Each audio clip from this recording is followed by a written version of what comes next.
हरे कृष्णा।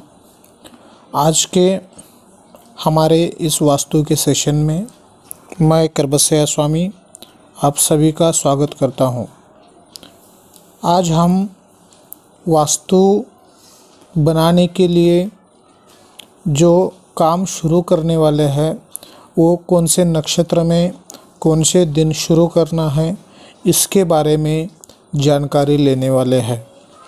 ग्रह आरंभ के जो नक्षत्र है उनमें से नक्षत्र का चयन करें। नक्षत्रों का न्यास सप्तशलाका विधि से करें।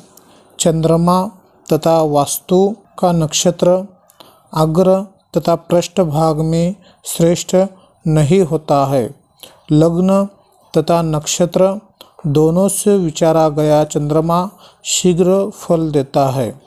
गृह निर्माण में चंद्रमा सन्मुख तथा पृष्ठ पर शुभ नहीं होता है। इसमें तो चंद्रमा वाम अथवा दक्षिण होना चाहिए। यद्यपि ग्रहारंभ रोहिणी, मृगशिरा, पुष्य, हस्त, चित्रा, स्वाति, अनुराधा, उत्तरा फाल्गुनी, उत्तर आषाढ़ा, उत्तर भाद्रपदा इन्हीं नक्षत्रों में करना चाहिए। परंतु इन नक्षत्रों के चयन में ग्रह का द्वार जिस दिशा में रखना है उसके अनुसार पूर्व में दिए गए दिग्द्वार नक्षत्र चक्र के अनुसार शुभता अशुभता का ध्यान भी रखना परम आवश्यक है। जिस दिशा में घर का मुख्य प्रवेश द्वार रखना है उस दिशा वाले अथवा उससे विपरीत दिशा वाले नक्षत्र दिग्द्वार नक्षत्र चक्र में दिए अनुसार त्याग देना चाहिए।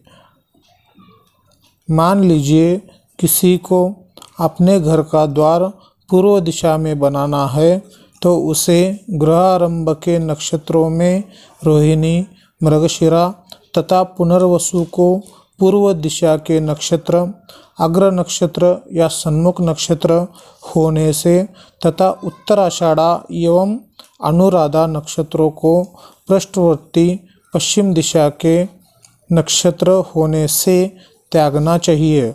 अन्यथा ये नक्षत्र गृह निर्माण के लिए अशुभ रहेंगे तथा उत्तराभाद्र, धनिष्ठा, शतभिषा वाम होने से तथा उत्तर फाल्गुनी, हस्त, चित्रा तथा स्वाति नक्षत्र दक्षिण में होने से शुभ रहेंगे। तब उसका सारांश यह निकलता है कि पूर्व पश्चिम दिशा वाले मुख्य द्वार के लिए शुभ नक्षत्र उत्तर फाल्गुनी, हस्त, चित्रा, स्वाति, धनिष्ठा, शतभिषा, उत्तर भाद्रपदा, रेवती इत्यादि है और उत्तर या दक्षिण दिशा में द्वार के लिए शुभ नक्षत्र रोहिणी, मृगशिरा, पुष्य, उत्तर आषाढ़ा, अनुराधा यह है। सर्वप्रथम लोहदंड तथा भैरव का पूजन करें, फिर दिक्पालों का पूजन करें, फिर पृथ्वी का पूजन तथा नमस्कार करें, फिर कर्ता पुरुष पूरी शक्ति के साथ भूमि पर उस लोहदंड का प्रहार करे। उस प्रहार से वह लोहदंड भूमि में समा जाएगा। उसे उसी स्थिति में भूमि में छोड़ दे और एक नवीन वस्त्र से ढक दे। भूमि पूजन के लिए जिस ब्राह्मण विद्वान को निमंत्रित किया है उसे उस लोहदंड का प्रवेश कितने अंगुल भूमि में प्रवेश किया है वो गिनने के लिए बताए। यदि वह लोहदंड भूमि में विषम संख्या वाले इंच के प्रमाण में भूमि में प्रविष्ट हुआ है तो वह वृद्धिकारक होगा। यदि उसकी माप सम इंच में प्राप्त हो तो वह कन्या प्रदायक होता है। यदि वह लोहदंड भूमि में सम या विषम छोड़कर दोनों के बीच में अगर रहे, जैसे 2.5 इंच, जैसे 3.5 इंच, 4.5 इंच, 5.5 इंच इस तरह से रहे तो वह भूमि अशुभ फल देने वाली होती है। यदि खनन स्थल पर उस समय शुभ वाणी सुनाई पड़े अथवा मांगलिक वस्तुओं के दर्शन हो, शुभ समझना चाहिए। वेद ध्वनि, मंगल गीत, पुष्प, फल आदि के प्राप्ति, श्रवण तथा दर्शन शुभ होते हैं। इसी प्रकार बांसुरी, वीणा, मृदंग आदि वाद्ययंत्रों की ध्वनि या दर्शन भी शुभ होते हैं।